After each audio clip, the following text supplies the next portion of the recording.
We're gonna kick off this panel discussion. Like I said, this is our home, so I'm really happy that we can open it up this morning instead of another office space. Even though Autodesk was really wonderful space, it's great to have everyone from working around the chapter network and guests to actually be here and join together. So Audrey, I'm going to have Audrey say a couple sentences to start off, a couple statements to start off the panel discussion. So good morning. Is this okay? Okay. So good morning, everyone. Like Garrett said, my name is Audrey Gallo. I'm a program coordinator here at headquarters with our Reconstruction and Resiliency Studio. So our studio focuses on post-disaster and post-conflict communities and rebuilding and recovering from those effects. If you've been following our work for many years, we were involved post-Katrina in New Orleans and Biloxi, Mississippi. In Haiti, we currently have an office in Port-au-Prince who's doing incredible work for the past 3 years, going on to their 4th year. And then in Japan, we also have an office in Ishinomaki, which is concentrating on small businesses and the recovery and how it affects the local economics. And that's going into its 3rd year. And then several of you here are representing New York because we have our Hurricane Sandy reconstruction program that just completed its 1st year. So we have our regional program manager and coordinator and design fellow, and then lots of representatives from our New York chapter. And that program is really indicative of how we see a growing relationship between headquarters and the chapters in resilience and disaster preparedness in our programs. It's been my privilege for the past 2 years with Architecture for Humanity to work with our partnership with the American Institute of Architects, and that was in disaster preparedness and resiliency. And part of that work was establishing a small grant program so that our local chapters, both for Architecture for Humanity and the American Institute of Architects, could work in resiliency programs and projects locally in their cities. So that's what these guys here are going to be talking about, the great work that they've done. And we're really excited, and I think there's still so much more to come. I think you should talk to these guys about all the great work that they're doing and try and implement that in your cities as well. I'm here as a resource, so if you have any questions about how our studio works and operates these programs, please just let us know. We're here, we're available. So enjoy, and I just want to say thank you to Garrett for putting an incredible agenda together today. I think you guys will have a lot of fun, and we'll get started. Good morning. My name is Garrett Jacobs. I'm the chapter and volunteer coordinator here at Architecture for Humanity. It's been a really amazing privilege to work with the chapter network over the past year, developing relationships and seeing all these programs really blossom into just amazing outreach and kind of resiliency efforts bring a lot of players to the table, and seeing kind of the networks grow locally has been an unbelievable experience, and hearing about the partnerships made. And it's really a unique experience here at Architecture for Humanity to have an organization that's been doing kind of response work for 15 years, but then also having local chapters to really develop that work. And kind of, the model of the Resiliency Studio is to set up kind of a temporary shop post-disaster. And so, having chapters that kind of start that work and spread that seed and develop that work is going to really, build the relationship, like Audrey was saying, and create a lot of really unique opportunities for collaboration, but also partnerships locally. And I'm really looking forward to, hearing these presentations and having the discussion and hearing where it can go from here, and inspiring other chapter leaders to do the same. So I'd like to introduce our panelists. We have Mary Hennessy from the San Francisco chapter. She's currently a senior community development specialist with the Mayor's Office of Housing and Community Development. She has nearly 25 years' experience with all aspects of affordable housing, mostly in the nonprofit sector. Her experience with disaster management started on the day of the '94 earthquake in LA, the same day she became director of project management for an agency in Los Angeles. That was day one of your job. I will say I got in line for FEMA money before I knew what it stood for. We have Lindsay Bruger coming from DC, representing the DC chapter. She first began resiliency work after volunteering in Kolkata, India. Since then, she has co-founded the Washington, D.C.'s chapter Resiliency by Design program, continuing to lead the program today. In her efforts, in addition to her AFH efforts, Lindsay works as a junior architect at BBG-BBGM. Steve Dombrowski represents the Seattle chapter. As a graduate student, Steve participated in a community-based design build studio benefiting a rural health clinic in North Carolina's eastern seaboard. His love for community design has continually grown and eventually led to his tenure as chairman of Seattle chapter, which he is now working in transitioning to another wonderful group of founders and directors. Steve's currently an architect with GGLO in Seattle. And we have Emily Sprague from the New York chapter. Emily's a designer and researcher and has been a part of the New York chapter of Architecture for Humanity since 2008. During this time, she's devoted and coordinated 2 community-centric projects, including the chapter's first response to Hurricane Sandy.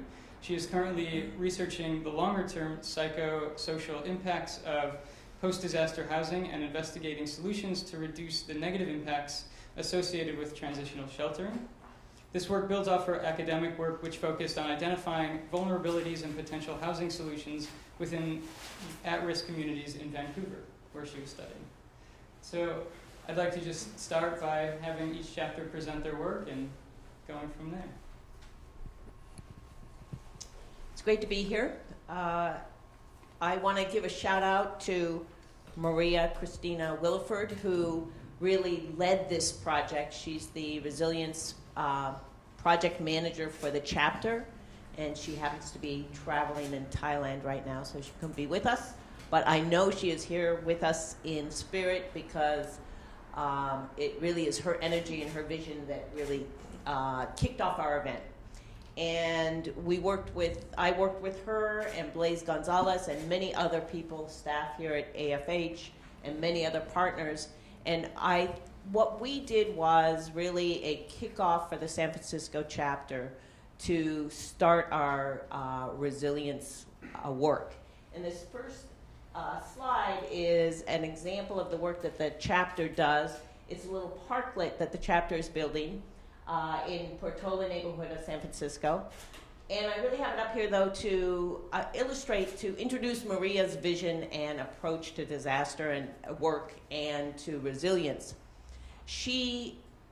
Her vision was to take a whole systems approach, an approach that she learned and became well acquainted with and really incorporated into her life and the way that she looks at things while working on a farm in Nicaragua. She was working on land that had previously been devastated, and through an intentional whole systems approach to land use, it was brought back to thriving croplands and grazing lands. And so when she got back here and started working with the chapter, she really wanted to bring what she had learned in Nicaragua and apply it to resilience work. And this whole systems approach, you're going to hear a lot when I'm talking about relationship, because the whole systems approach is really about relationship.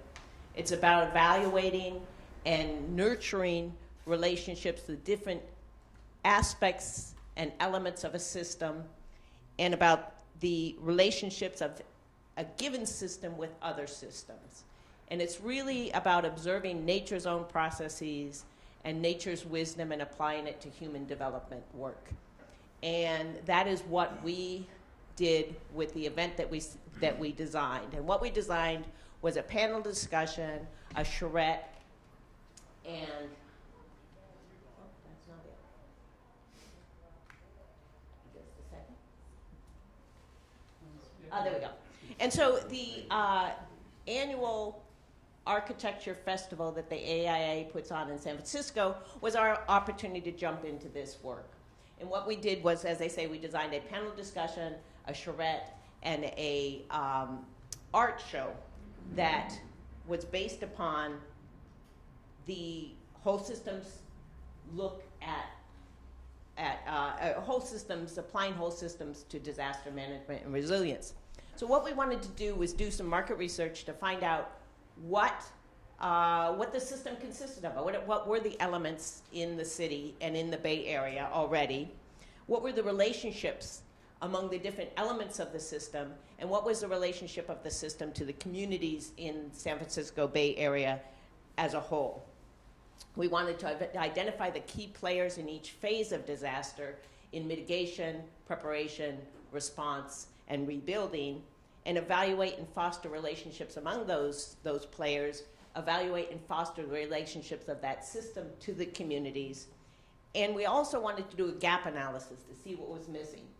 We also wanted to really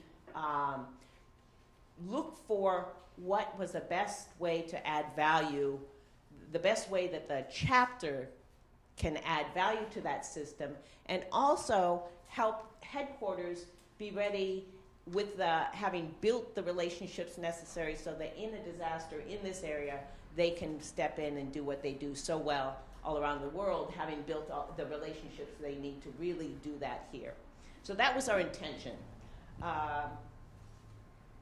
So the panel discussion, we invited key players in the regional disaster management system, a very wide variety, academic, governmental, nonprofits.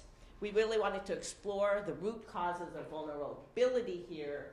We wanted to identify, again, what the gaps, strengths of the system were, and to look for and bring out and talk about community-driven solutions to the gaps, and community-driven solutions and ways of building resilient communities.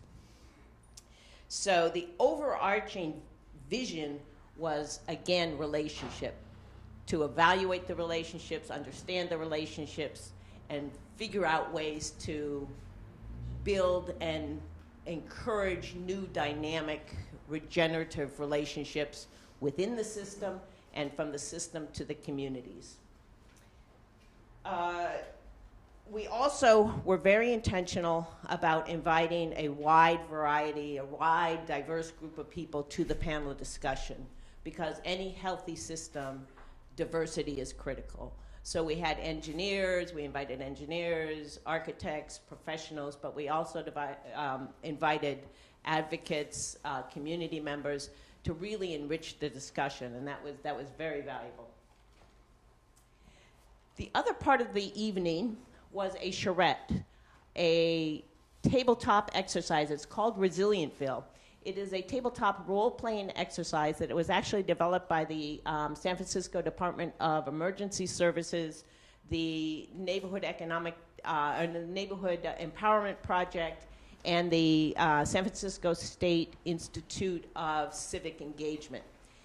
And the city has an initiative where they utilize this tabletop exercise in various communities to really encourage relationship building, problem solving, and assisting communities to learn to steward the lifelines, such as the water systems, the food systems, electricity, to really learn how to steward those community supporting systems now, so as to be better able to resist, to adapt, to make it through a disaster. So, 2 minutes. Oh, 2 minutes? Okay. So, hurry up. So we had a great time. It was incredibly engaging, and then we all shared ideas, which was a big part of the evening. And the winning team, we actually had a little competition. You have to have a competition, and the winning team got a tour of City Hall, which was great. And of course, you have to party. So we had a great art opening. We invited artists to contribute art that reflects our belief that disasters are harbingers of transformation, and we asked them to envision a post-disaster thriving Bay Area. So we had many proposals. We had a great art show that we kept up for a month. And artists, we invited artists because they can help often help people see different ways, new ways of approaching subjects, even disaster management. And it also made the point that everybody is involved in this. And so what we learned mostly was that resilience is about relationship building. And that is what I think we were able to accomplish.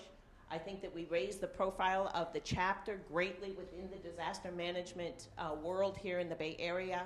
I think we've begun to develop some of those relationships for headquarters also, so that in a disaster, the chapter work will set the stage for headquarters to really be able to jump in efficiently and effectively in a disaster. And we know we will have one sooner or later. So that's it. Thank you. Thank you.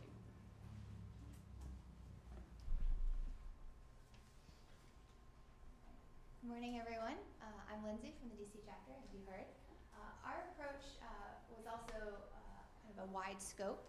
We really wanted it to be a holistic approach. Traditionally, architects are really called in for the response and recovery efforts, and we wanted to do something a little beyond that. We wanted to include the preparedness and mitigation efforts, and we really had a focus on engaging architects and design professionals. Typically, we aren't always at the table for some of the early conversations that we could really be contributing to.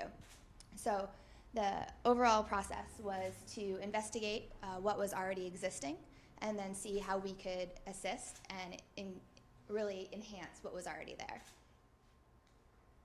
So our first effort as a preparedness effort was to create a design professional's guide to disasters, which this is what it looks like in real life. And you can also download it on our Open Architecture Network site.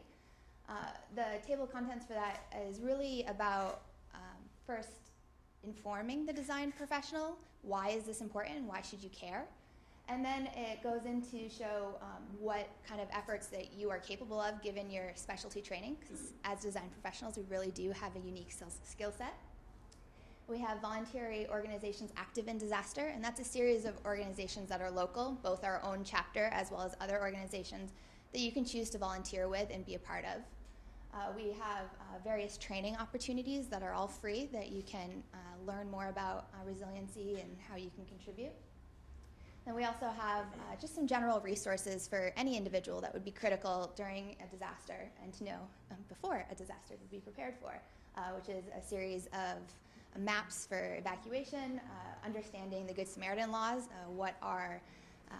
what's covered, what's not, and also just a glossary of all the terms, because when you first start digging into this, there really is kind of an alphabet soup of all of the different acronyms that you need to figure out. For our response and recovery efforts, we're really fortunate in DC that we've had limited disasters thus far, knock on wood. So what we really focused on was trainings, as well as engagement with local organizations, and then case studies. So this photo here is actually from a wonderful lecture that a former AFH design fellow came and gave to us. That was Dave Hampton and his work in Haiti. We also have participated in some of the FEMA online trainings. Those are all free, and you should all log on and check those out. Resilient DC is a new initiative that is bringing together all sorts of organizations, non-governmental and government entities, as well as community members, to understand the capacity of DC and how we can further enhance that. We joined the DC chapter of the Voluntary Organizations Active in Disaster. That's VOAD. It is a national program, and every city does have a VOAD. So if you're interested in doing resiliency work, definitely connect with those guys. And then we also did some CERT training. That's Community Emergency Response Team. And they take the approach that first responders aren't actually the first people to a disaster. You and I are, all us regular citizens. It's not a training that's geared specifically towards design professionals, which was actually really beneficial for us because it allowed us to connect with average citizens and for them to start thinking about what a design professional could contribute.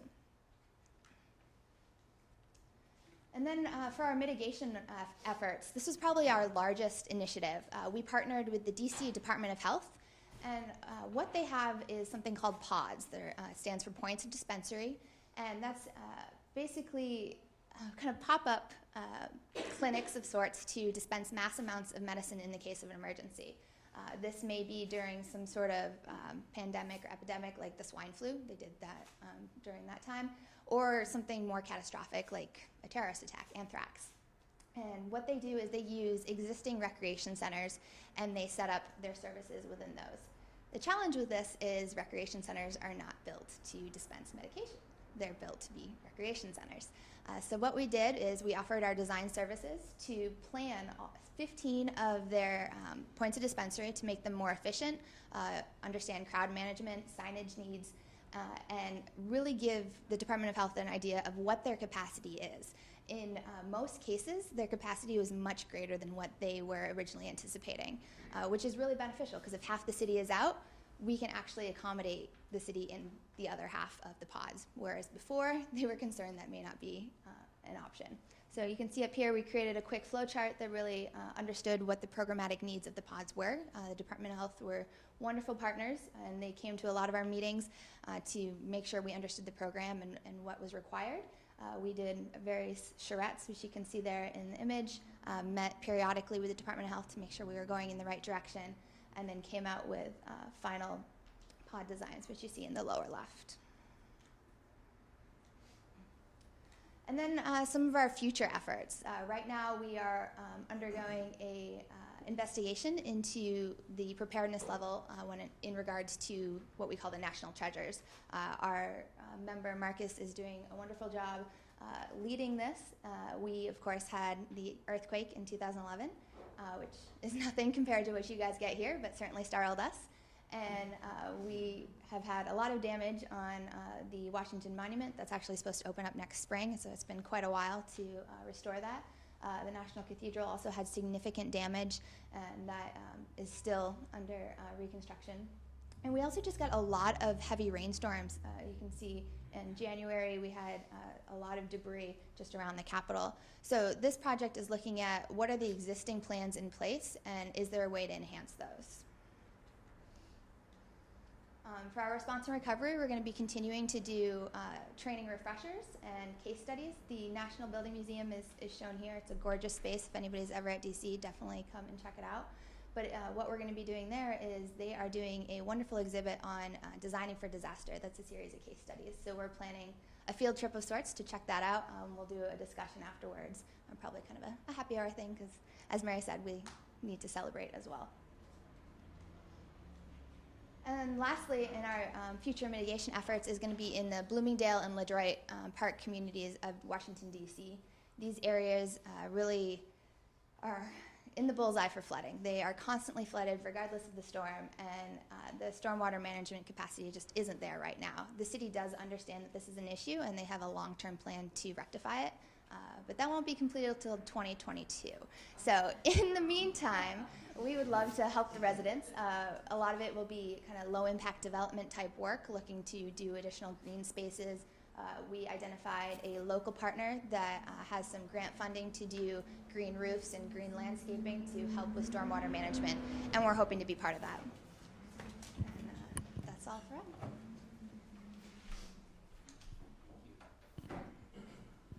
Hi, I'm Steve Dombrowski, and I'm from the Seattle chapter.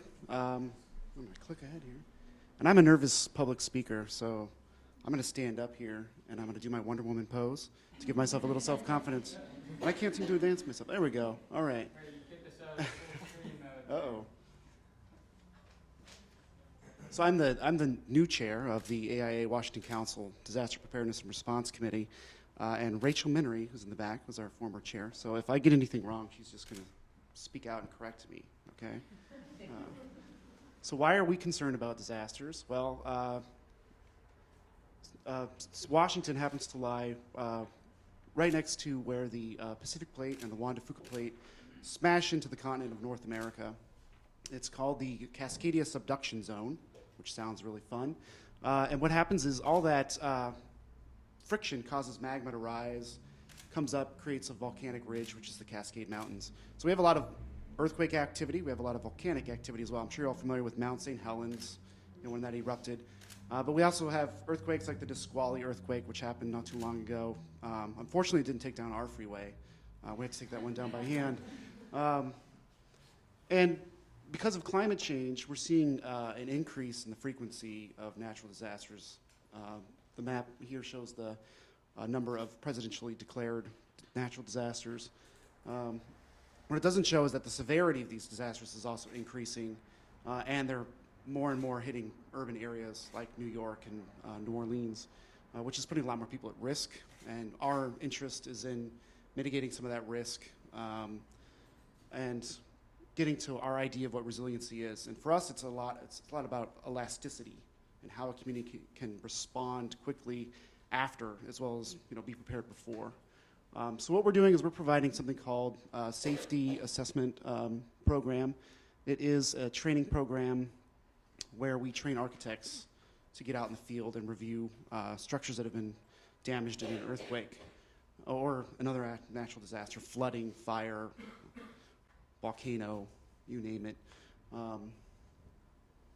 And some of the things that have led to our decision to focus on this is a little bit of the environment in Washington. Rachel, I'm sure, had worked quite a deal with local legislators on Good Samaritan law and what has been called the Engrossed Substitute House Bill 1406. It's just fun to say the word engrossed substitute. It provides a framework, a legal framework in the state for how we can get volunteers who are credentialed to be able to come out and respond to an event. Unfortunately, the part of the bill that governs how that's administrated was vetoed. It was just stricken out of the legislation. So we're kind of left in limbo on figuring out how this gets handled and who the contact is, which is, it's made it a little bit difficult, but it's also kind of increased our intensity in contacting other agencies and creating relationships. In Seattle specifically, we also have an environment of a great number of community organizations. We're a very community-centric city. We have community councils, we have local design review boards, and this Department of Neighborhoods, which was established by the city, provides a program for helping neighborhoods prepare themselves. It's called SNAP, Seattle Neighborhoods Actively Prepare. They do their own disaster drills and rescue training, and a bunch of neighborhoods have ham radio locations that are called hubs, so they can communicate back and forth with the city, although we're not really sure exactly how that's going to happen. I don't think they have a designated person to control the ham radio in the city office, but it's a good step in the right direction. We also have a couple of fun things that happen that kind of promote the idea of disaster preparedness. There's one thing called the Seattle Disaster Relief Trials. If any of you are bicyclists, people get together on their bikes and pretend they're in a disaster and try to mitigate how they're going to get around the city once all the bridges have fallen and it's full of debris. And it sounds a little silly, but you know what? It actually has a lot of merit, because how are you going to get a truck down the road when it's full of brick? We got a lot of brick, a lot of unreinforced masonry. Trying to think, we also have a couple of other things. The State Department of Health recently undertook a disaster preparedness training session. And in order to prepare for it, they thought, well, let's simulate a zombie attack, which was something fun to get people engaged and get on it. And as soon as I heard that, I was like, oh my God, we gotta simulate a zombie attack. I'm not sure what they do to your house in a zombie invasion, but so the safety assessment program is actually administered by California Emergency Services, or Office of Emergency Services. It used to be called EMA, now it's OES. We've got to get used to that. And the reason why is because we had that problem with the administrative front of the legislation. So we just borrowed California's program with their permission. They'd really like us to make our own certification, but we don't have that in the works yet. Something that's nice about that is it gives us a consistent training program, and it also allows us to make sure that our certified applicants are trained the same as California's certified applicants. And something that can happen in a disaster is if we don't have enough people in our own home state, we can call up people in another state, that interstate mutual aid. So we put on these sessions. I think we've put on 6 of them now. Seattle, Tacoma, Burlington, Spokane, Vancouver, Vancouver, BC. There was one that was at the AIA convention in Denver.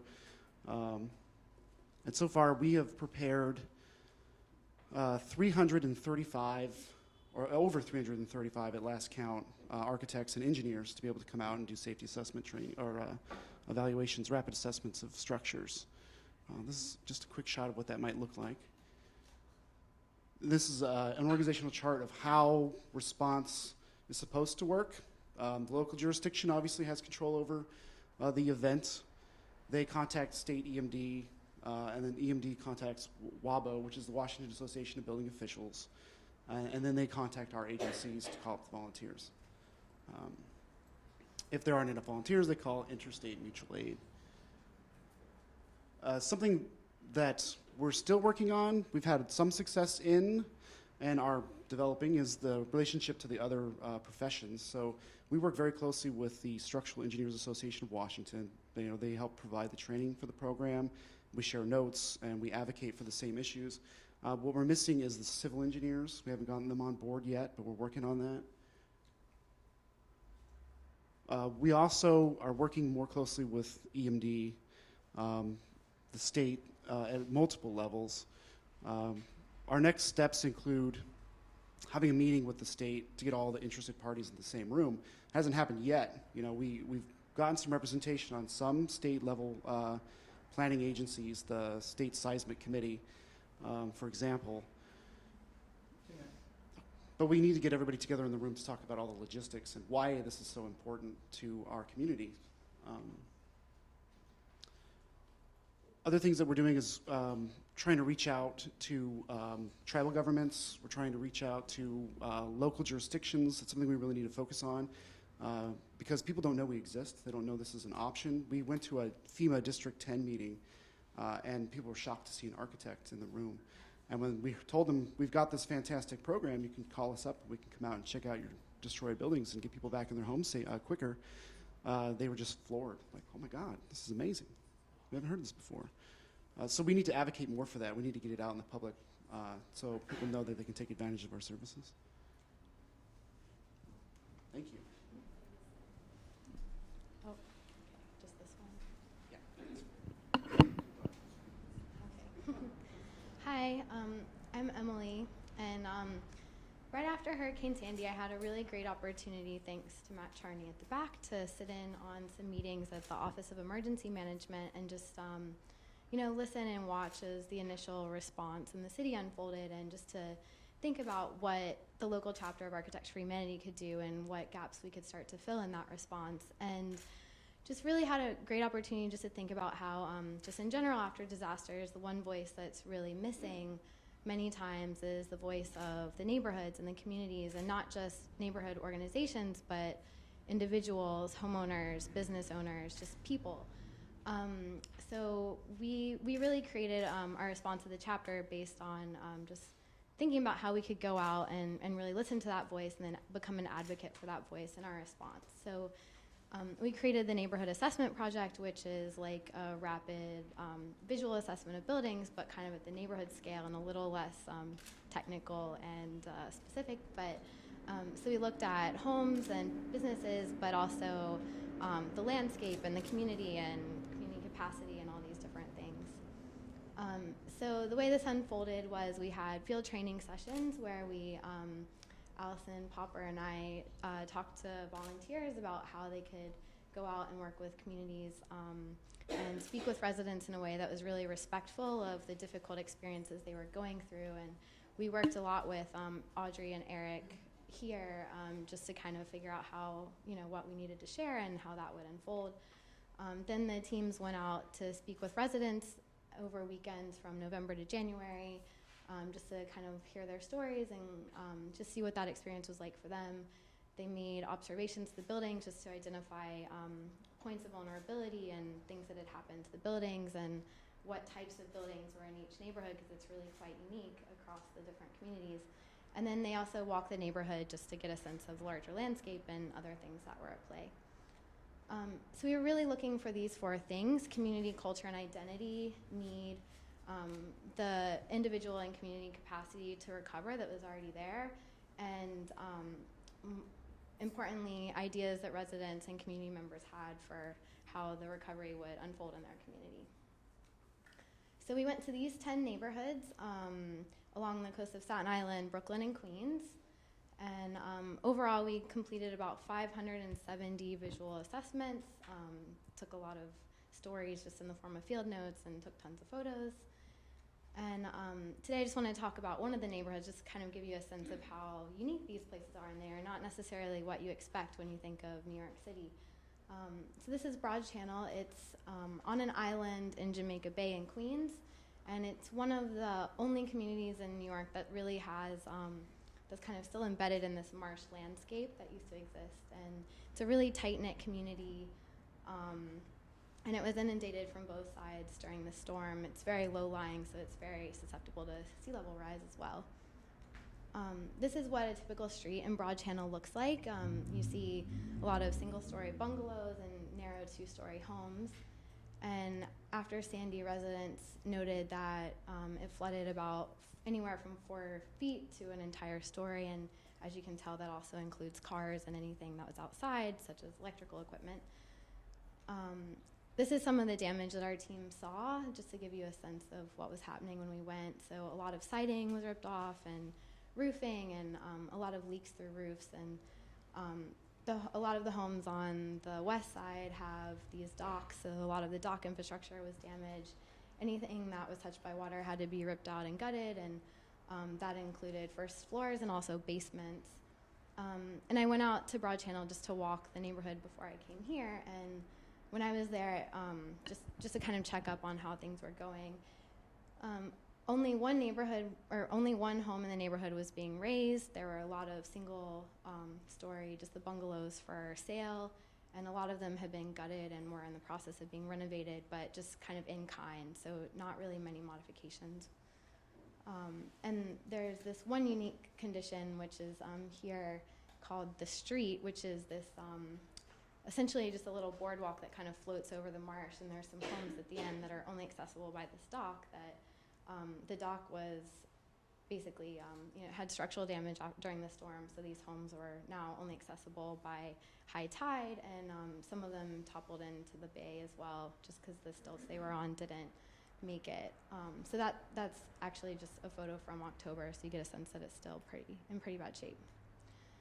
So we took all these patterns and unique conditions, and for the patterns, we looked at each building type and the things that had happened to them, just to kind of get a sense of what needs to be done to make these buildings more resilient. And this is just an example of the bungalow, which Yuko here at headquarters helped us a lot with these diagrams. And we put all of this into a publication, which you can find on our chapter website. But so moving forward, we're really looking at how we can address the need that we identified, and look at the ideas for recovery, but in a thoughtful way that's really coming from the communities themselves, and not kind of us telling them what we'll do. And so these are just some of the ideas that came out of Broad Channel, but we have a list of about 40 of these from all the different neighborhoods that we'll be looking at more in detail. So we learned basically 3 important things through this process. The first thing is just show up and just try something and get out in the communities and learn what's happening. The second is really just be patient and try to understand the layers of what's happening.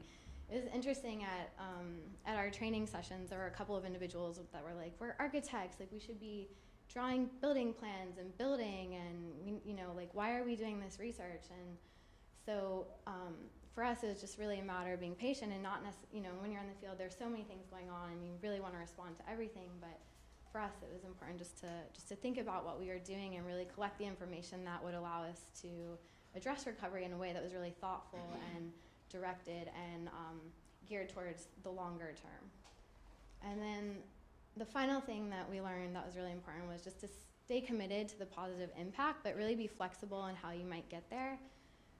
We came up with this really great survey method, and then as soon as we got to some of the communities, we realized that it just was not going to work the way we thought it would. And especially in Breezy Point, for example, which when we went was still just in such a traumatic state of everyone was just kind of trying to pull their belongings from their buildings, and it just really wasn't the right time to do the work, and so we had to kind of step back and just be respectful of that experience. So just kind of being flexible and constantly evaluating what you're doing. And thank you.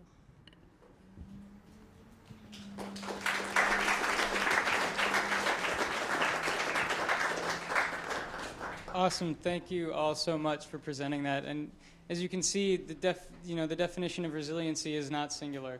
It doesn't mean that there's one way of kind of going about creating programming and mobilizing people, but it's a very diverse kind of response and setup, and it's very localized. So kind of what I would like to know is what were some of the things that had to align that led you in the direction that you went? As you can kind of see, there's a lot of directions you can go. So what were some of the things that happened locally that drove you in that direction? And do you think it was the right one? Or, as you're developing the programs, how is that influencing kind of the iterative process?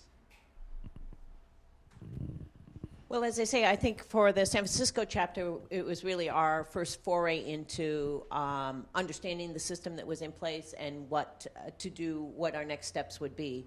And definitely using being very intentional about using a whole systems approach seems like the right thing to do. The system of disaster management, one of the most important parts is how does it link up, what are the connections, what are the relationships with community when something happens. And that's one of the things that I'm concerned with. I know that, for instance, in the East Bay in the Alameda County, nonprofit housing, low-income affordable housing is not well prepared for disasters. So I think we were very respectful and we acknowledged the specific expertise of different elements of the system, but our vision was to add value by evaluating the relationships among those elements and then how the relationship of the system to the wider system of the community. So I think that is the path that we'll continue to pursue, and I think that was really our intention with this first event, was to kind of kick that off.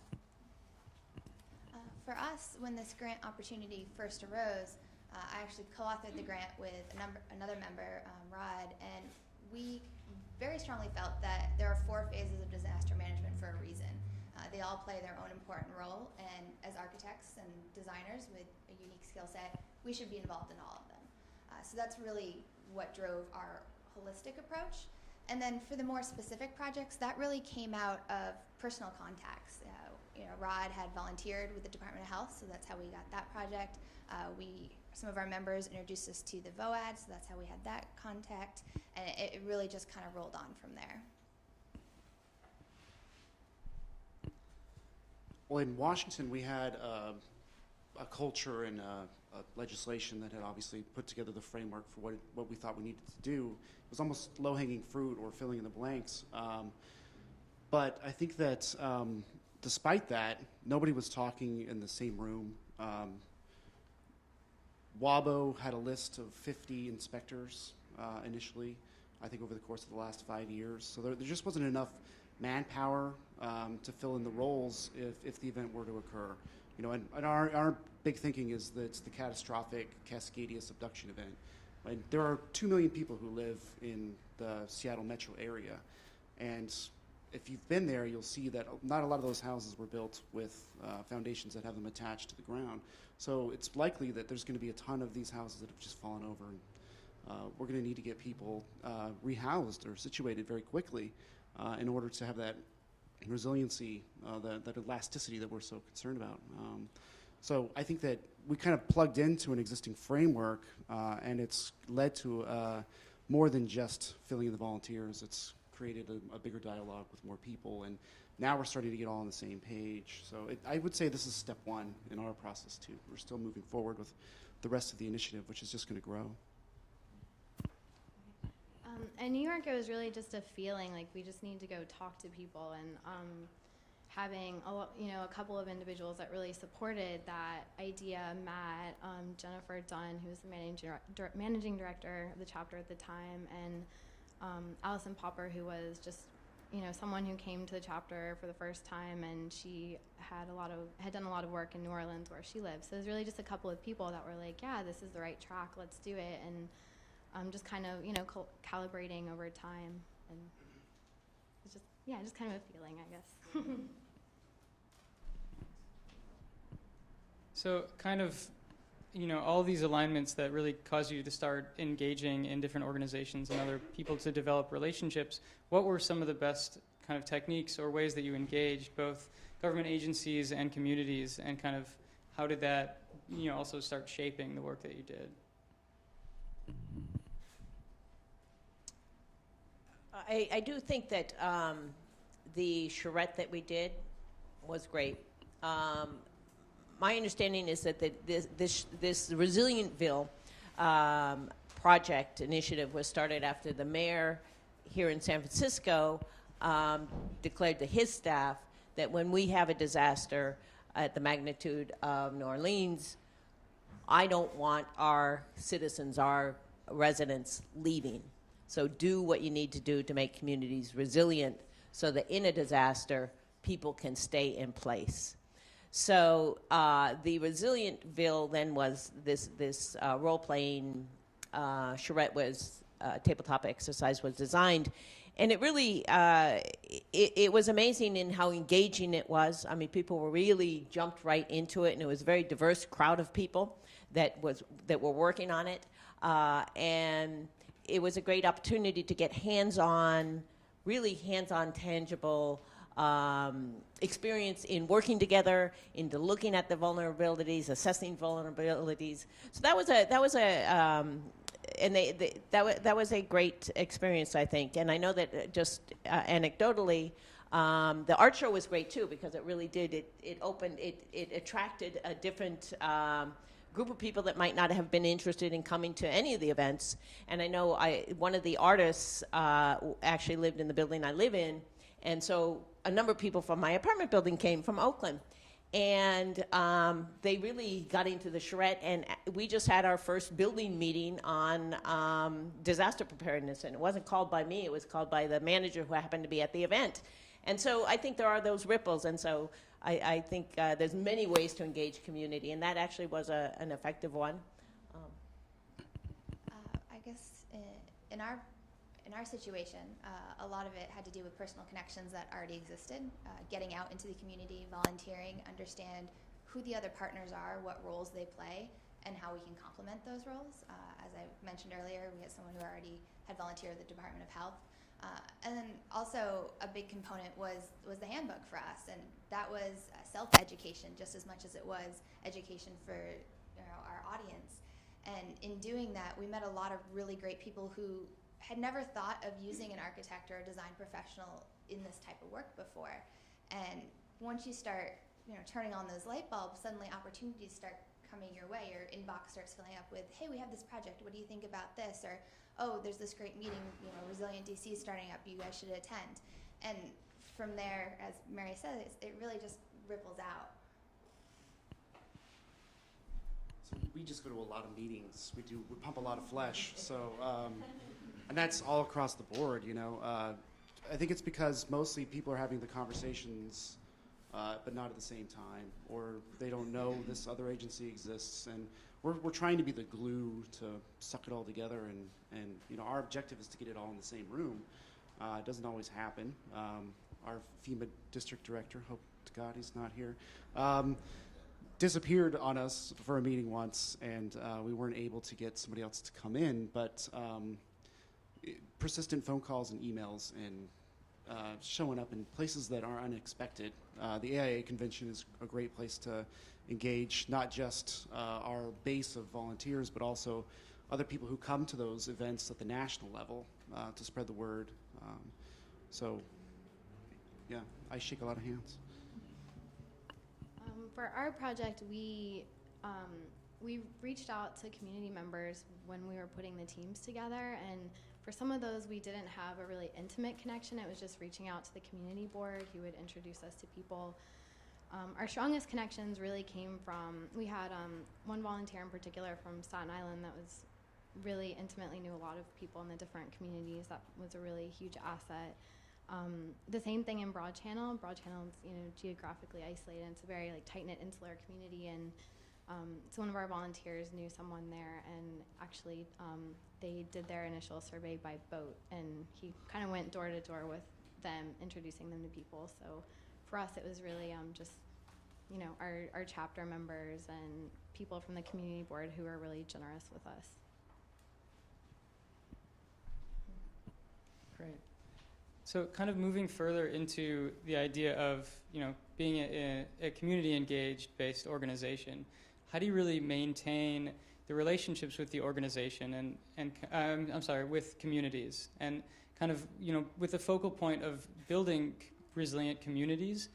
Is there follow-up with community members themselves, kind of associations, like with kind of the assessments? Kind of how do you stay engaged to make sure that the community members aren't just kind of having this experience and then kind of forgetting about it and just rebuilding the same way and going about their lifestyles the same way without being cognizant of the next possible event? So kind of what's that follow-up engagement, and how does kind of those big meetings that you're having, how do they kind of funnel down to the community members and really stick? Again, I think we're in the beginning stages of really planning for that and understanding how to do that. I know that there have been some subsequent meetings with the city. One of the people from the mayor's office who co-hosted the charrette with us is very involved with the disaster management system in the Bay Area and with the city government. And I know that the chapter and headquarters both have had subsequent discussions with him, helping him understand what the chapter brings to this discussion. Because the first discussion, frankly, we had with him, Marie and I, we said, we want to find out how AFH can fit into the system. And he kept saying, you can't, we've got it covered.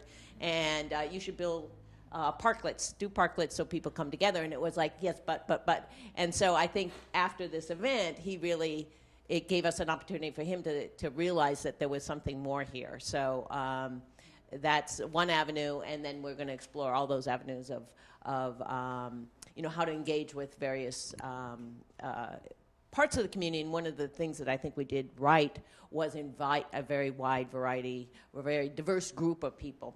So I know that I'm going to continue to stay involved to see how we can bring that in, how it hooks up with affordable housing, both in San Francisco and in Oakland, because again, I know that we are not as prepared as we need to be, and those kinds of multifamily housing house the most vulnerable people in the city. So I think that's an area that I'm going to be looking at. Our project has really been focused on building the capacity of the design community.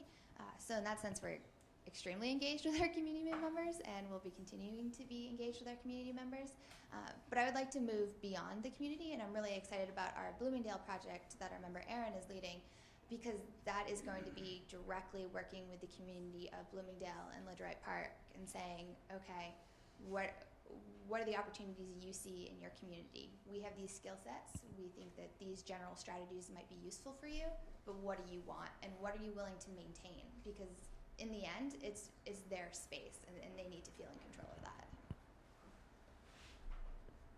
So at the international level, we participate in the Great Shakeout, October 17th at 10:17 every year, and we advocate to promote more people participating in the program. We also are at the state level trying to get a place at the table for participating in state drills and interstate drills. There's a lot of cooperation between BC, Washington, and Oregon. There's been talk about trying to coordinate an entire West Coast disaster drill. And we want a spot at the table for that. At the city level in Seattle, we're also participating with the city to get a spot at the table. We've held our disaster preparedness meetings at the City Response Center. We've met with other agencies who are participating in that as well. I mentioned the zombie attack. I think we'd really like to explore that too, and specifically because in that scenario we can get a little more face time in the neighborhoods. We also we've talked about working with the Department of Neighborhoods in Seattle, who have a set of plans for our home retrofitting. It needs to be worked out for an easier implementation for homeowners to be able to assess their own homes to some capacity. Right now it's designed specifically for design professionals. So what we'd really like to do is take that set of plans, rework it, maybe turn it into a charrette and take it on the road, have a road show, go to the different community meetings in the city and start talking a little bit more about what people need to do to be ready in the face of the disaster. That's a good question and definitely a challenge for us, and I think an opportunity where other chapters can maybe learn how to do it a little better than we did. With a disaster, things happen at different paces, and in a way, all the information we collect and look at is dated to the time that we do it, and it changes over time. And as you go back, you realize that certain things have been taken care of, and other things still have that need. So I think we're only, as volunteers, we're doing this on the weekends, and we don't have as much of an opportunity to be in the neighborhoods every day as much as Rachel and Brian and Gail at the regional office. And so I think, as we go forward, where we start to identify specific opportunities where we could maybe work with regional office a bit more, or strengthen that collaboration that we've been working on. And also opportunities where the chapter can maybe find projects that, given our capacity and our time as volunteers, where we could take on that, we'll have an opportunity to investigate in those scenarios, how that process will be moving forward, and how we let the communities continue to lead that process. But yeah, I mean, it's been a challenge for us, just, thinking about after we go to the neighborhoods and we collect all this and we speak with people, how do we leave them in a place where, that you kind of close the loop on that. And I'm not sure that we are so successful with that, to be honest. And I think that that's something that we can look at now on how to do that. But I think that all the other chapters should really think about, when you do these things, how you really, kind of come full circle and close the loop. And just I don't know, that was our thought. Great, thanks for sharing that. I have too many questions, but I want to leave it open for chance as well. So yeah, let's just open it to the audience and see what comes up. Maybe to continue from Emily's answer, that kind of like how the work is done in practice, so kind of it's amazing to hear about the amazing work and kind of the amount of work that has been done, but then it'd be really interesting to hear how it's been done in practice, because it kind of looks that it could have been done by like full-time architecture practices, but actually it's done by volunteering chapters. So kind of how many hours per week were you using for the work, and how many people were participating, and did you get grants for the work, and kind of how did it work in practice? So for starters, our goal was we had a team leader for each community, and our goal was to have about 10 volunteers for each, and they would go, basically just go until they felt like they had completed their work and they had a good understanding. And so for some communities that was 2 days on the weekend, some went back, every weekend for a month. So it really kind of depended on the volunteer group, like how they kind of pulled their efforts together. And I think some of our more successful teams, like the Coney Island team and the Seagate team, where they were really incredibly thorough, they had a really good bond with, like, their team had a good bond, and they were like, we're going to keep going until we learn as much as we can and we leave no stone unturned. And but yeah, I mean, it was really, I guess the teams would go on Saturdays and Sundays from about 9 to 5, basically just daylight hours, and until they felt it was done. But we didn't get a grant for it, we just went. And I think, we probably could have engaged with offices more on that. It's something to think about going forward. It was taxing for the volunteers, and we wanted these teams of 10, but it really kind of came down to a core group of 5 or 6, and Does anyone else want to tackle volunteerism real quick? No? All right, cool. Next question. Thanks. So Steve, you talked about some legislation that failed, and also about a relationship that you learned that you couldn't rely on. And Emily, you've been very blunt about things that didn't exactly work out, the survey that you prepared that in the field didn't work. So I'm a structural engineer. We learn our most fundamental lessons from failures like that. So I want to ask the other two participants, what can you tell us about what didn't work, what lessons you learned, things you tried that you thought were going to be okay and didn't really table out that way?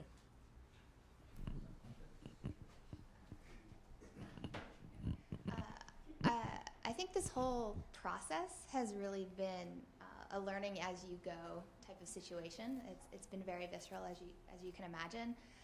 Specifically to your point, I think something that we've learned is that in working with volunteers, we love our volunteers, we're volunteers, we all do this because we're passionate about it, but everyone only has a limited time to give. And the more specific you can be with what you need to complete the project, the more successful the outcome is going to be. When we first started the pods, we really just kind of went at it and said, all right, you do this one, you do this one, you do that one. And we got 6 different iterations. They really didn't look coherent. They didn't feel like they all came from the same group with the same understanding. And later on, as we redid those and as we continued to do other ones and were more specific with just graphically how we were going to represent it, when we created that flow chart to really make sure everyone understood what the needs were of the Department of Health, we became much, much more successful and much more efficient. And ours was really a one evening event and then a month-long gallery show. And so it really started out with the idea we're going to have a panel discussion, we're going to have an art show, and that was it. And it really built very organically. And it was a lot of time. There were myself and Maria and a third person. We had, again, with volunteers, and we had imagined a larger group. And it was a lot of work. But ours it really worked really well. We were very surprised. Pleasantly surprised how it all turned out. We didn't know if people would be interested or not. So it was, it is frustrating that, you always want more people interested in the topic. But our process was very iterative and quite successful in the end. Now, I'm going to chime in real quick because I'm also the co-director of projects for the San Francisco chapter, and I think something that we really could have done better is follow-up, because we invited organizations from around the city who are doing resiliency work to have kind of presentation boards, but then that was it. I think kind of following up and building those relationships, we could have built a much bigger network afterwards, and we still can, but kind of learning. Tina, do you have people from online with questions? Yeah. Okay. There's an online world out there too. So. I have Catherine from London with us, and Catherine would like to ask Emily, she's interested to hear how you define neighborhoods, communities geographically, and for example, defining boundaries on your scope of investigations. That's a good question. Yeah, so I guess we just kind of looked at the neighborhood boundaries that are kind of in the city, but knowing that as you kind of walk, the community defines it a little differently. So we kind of started with our sense. I mean, some of the ones we know because we live in the city and we're aware of what those more community-defined boundaries are, but some we just had no clue. So we just kind of explored and talked to people, and we started with the initial neighborhood boundary and then kind of focused in more on the areas that were impacted. So it was, I guess it's a good topic because a lot of times the community defined boundaries and the city defined boundaries don't necessarily match up, but we just kind of did our best and kind of explored a little bit.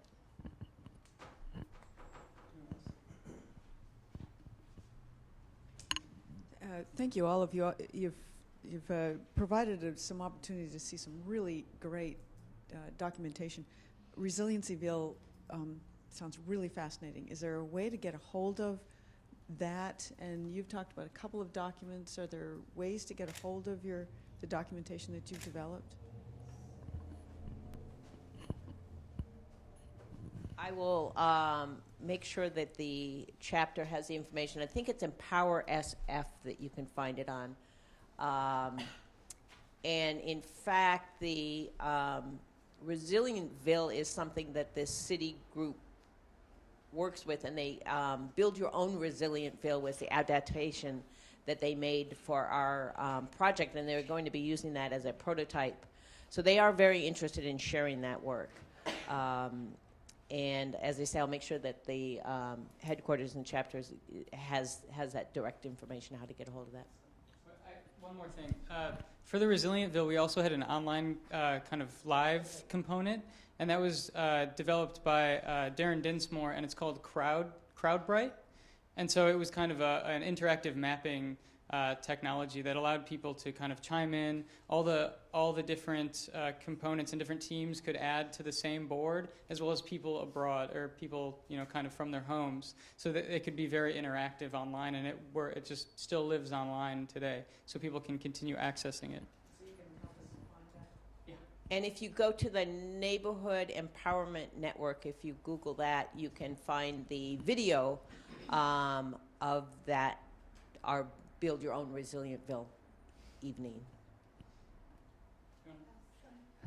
I mentioned it briefly, but our handbook, this guy here, if you go to the afh-dc.org website, under our projects tab, it'll list the Resilience by Design, and that links to the Open Architecture Network, where you can download the handbook. You can also see images of our charrettes and our whole process. We've tried to be really good about documenting that for future use. Oh, afh-dc.org. You can also just go to Open Architecture Network and search Engaging DC Architects Resilience by Design, but multiple ways to find it. For the safety assessment program, because it's administered by California Office of Emergency Services, you can go to their website to get more information about it. And we also use a handbook that is written by the ATC, the Advanced Technology Council. I believe it's called ATC 20-1 Field Manual. And we administer that to our volunteers for use in the field. I'm pretty sure you can get a copy of it, maybe from Amazon. It's notoriously hard to get a hold of because it's in high demand. But we have a connection with ATC in order to order the books ourselves. Yeah, that's fine. More questions? Thank you, Garrett. I represent the Chicago chapter, and as a Midwest chapter, we're fortunate in that we're isolated from kind of single catastrophic events. There's whisperings that there's a fault line and we might have an earthquake one day. We don't get hurricanes, except we get the rain that comes after the hurricanes. But what we do get are kind of smaller, kind of major events, tornadoes and the Mississippi floods periodically. And recently we've been having some success working with state agencies, working with AIA Illinois, to identify the architect's response to tornadoes primarily. But the problem for us is that the state of Illinois is awfully long, and you can drive a long way and still not get all of Illinois. So I'm curious to hear what the panel has to suggest for that kind of disaster recovery where we're not local to the event. In fact, Chicago itself doesn't really get tornadoes either because of the lake. We do get some, but not many. Southern Illinois, however, gets plenty. So do you have any suggestions for working with state agencies to that end? Anyone want to kick that off? So in Washington, we have a lot of bridges. We have a lot of communities that may or may not be closer to Canada than they are to where our base is in Seattle, or vice versa. They might be in the south end, might be closer to Oregon. So through the use of the interstate mutual aid, it's very possible to get people to arrive from another state.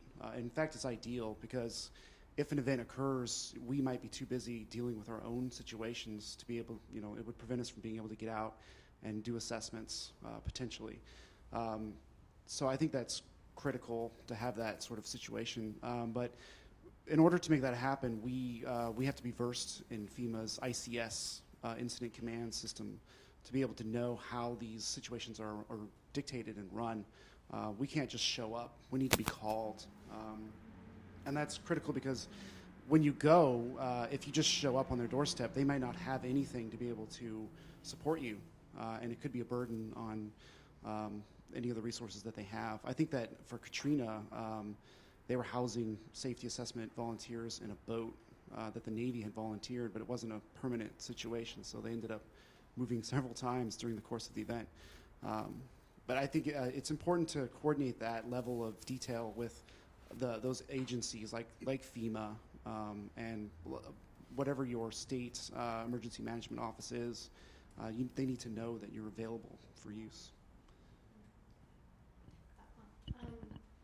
Yeah, this is actually something that we've been debating at our chapter as well, especially Jennifer Dunn and Rachel Sarabinsky. And after we did our work, Eric from the Disaster Lab came to kind of build capacity at our chapter and teach us more about how to respond and to think about how we could respond in the way that headquarters responds. And the idea being that, you know, we've built some capacity to our chapter for this thing, and if something happened, you know, somewhere in the region where our volunteers could go respond, that would be great.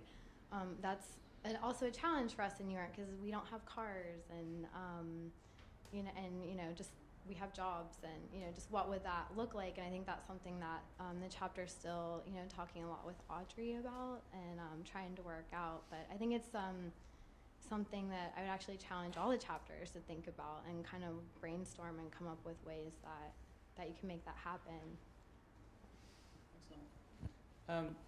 I'm just going to ask one kind of selfish question, and it's, you know, there's an unbelievable wealth of knowledge that's been created in the past year because of your work and the work of all the volunteers you've been working with. And so we have, you know, the chapter network, and now there's all these resources within the chapter network. How do you think we can start kind of sharing the resources and even kind of creating the networks across boundaries and across specific chapters so that if there is an event and there's some people that are available to maybe help out, you know, because you're, you know, very focused on your own kind of struggle with the event, but maybe there's some people from across states that might also be able to help and kind of work into the program that you've already kind of built. So how can we start sharing that information and, you know, keeping dialogues like this going? Because this is the first time that kind of this focused conversation has happened. So I just kind of want to get some of your feedback on that.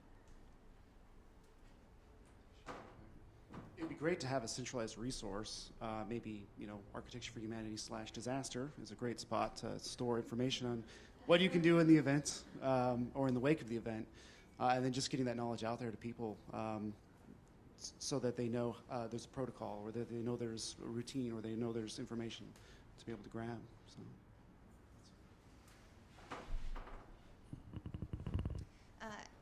I would agree with you, Steve.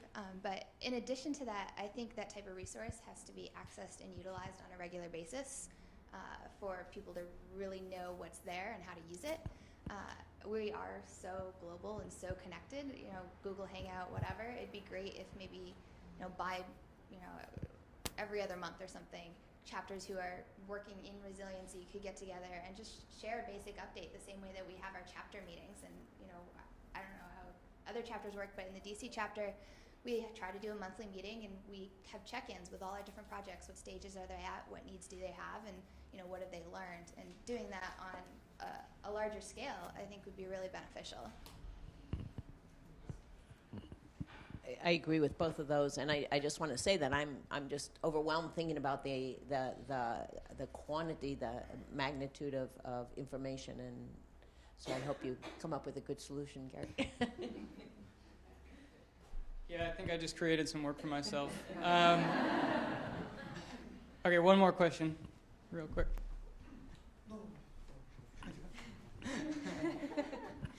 This is actually in alignment with your question.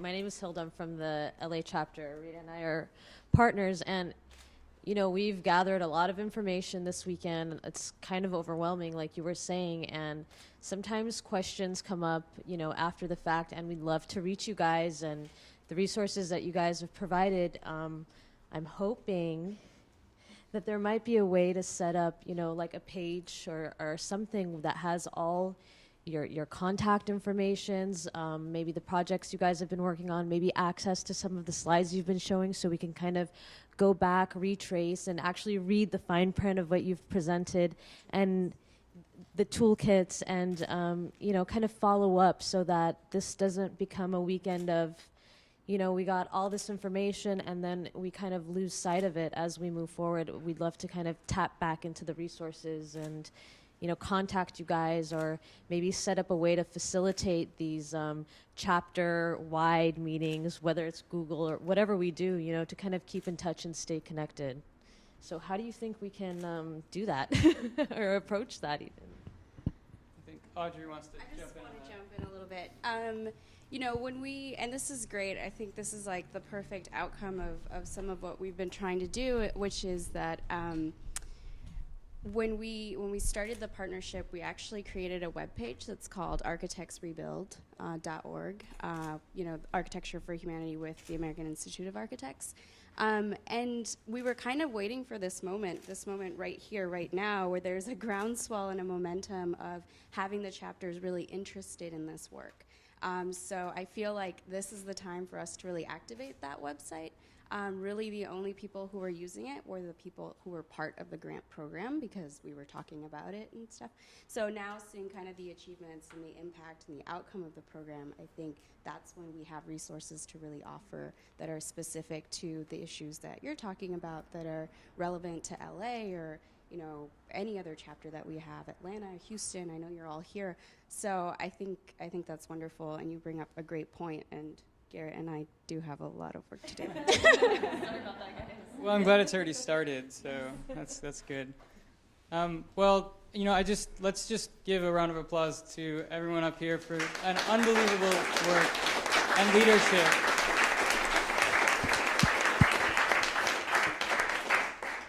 I just wanted to jump on the boat with Garrett here and say that to give myself more work, maybe next year we should offer an SAP training at Gilead. And by the way, for those of you who are AIA members, it's worth 8 HSW points, so you can get a pretty good dose. Thanks, Steve. And just to speak a little bit about the way that we operate, if we know of a disaster that's developing in any area, I'll call you. That's how we work. I'll get a call from Eric or Audrey or Yuko, and then I'll call everyone else in the area, and that's kind of bringing everyone onto the same plane. And because we can't do work unless there's local representatives on the ground, really identifying who the key players are, who's falling between the cracks, and really kind of the work that's being done and how we can find out where our appropriate response can be. So setting up programs is just going to make the response and the effort better for the communities that we're all working for in the end. So it's just brilliant to see this, entire network developing, locally and having kind of a clear line of communication. And, we're just developing that relationship right now. It's the beginning, but it's an unbelievable opportunity for the rest of the chapter network and the relationship between headquarters and all the local organizations, because the resiliency effort really does bring so many players to the table and it really opens up so many other doors and opportunities. So it's just been amazing watching the work and trying to collate it as best I can. And really, it's just been amazing watching all of your work, and just thank you so much. So just for the rest of the day, it's really focused on internal development for the chapter network, and it's really going to be kind of some working sessions for the chapter leaders. If you want to kind of stick around and check it out, it'll be pretty fun, and it's going to be pretty quick paced, and there's going to be a lot covered. But it's going to go from, I'm sure we'll talk about accounting to bigger strategic planning stuff. So it's going to be a nice long day, but really beneficial for the chapter network. So stick around and hang out. Thank you all for coming. Appreciate it. Oh, also, chapter leaders that did receive travel vouchers, please see Inari right there, and those will be worked out.